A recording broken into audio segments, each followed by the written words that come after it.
Look out! It's a Sparrow Pictures. Snippet.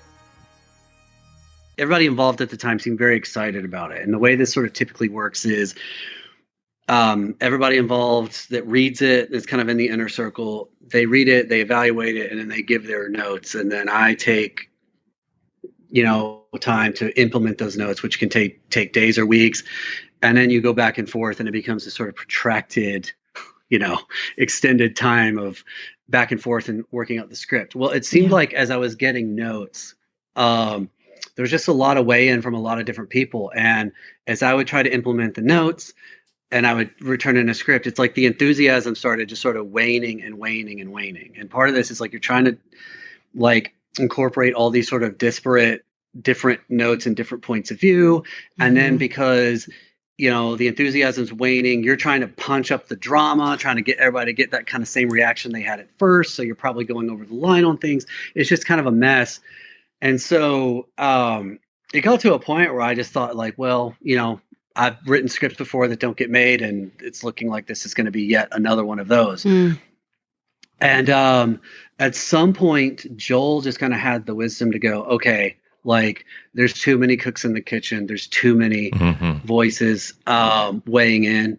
And so he's like, I need to just kind of step in and be the funnel and filter through which those voices come.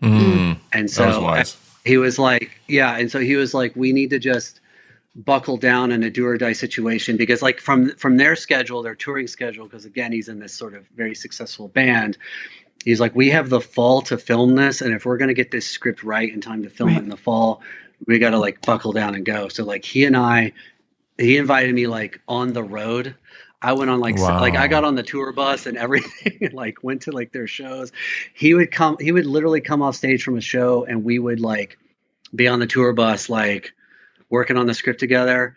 So from there, and then also he was like, man, he's really good sometimes. There's a fine line between being innovative and breaking the mold and reinventing the wheel. And he's really good at the former, where it's like, why do we do it this way? Why do we take weeks to get all our notes together and then you take weeks to implement them and blah, blah, blah. Like with him just being there, I could go, hey, I could go route A or route B. What do you think? And he's like, try B. And I do it. And then that saves you like building everything on route A only for everybody reading it not to like it 6 weeks later. So it's just like, we kind of discovered this really good collaboration, and it saved the movie. I think like he got excited about it. I could sort of see what he, by some of his notes, he kind of just filtered out a lot of the noise. And so we fell in love with the script again. And we were able to like salvage everything that worked from the beginning. And so, yeah, that was, and when we made it that fall,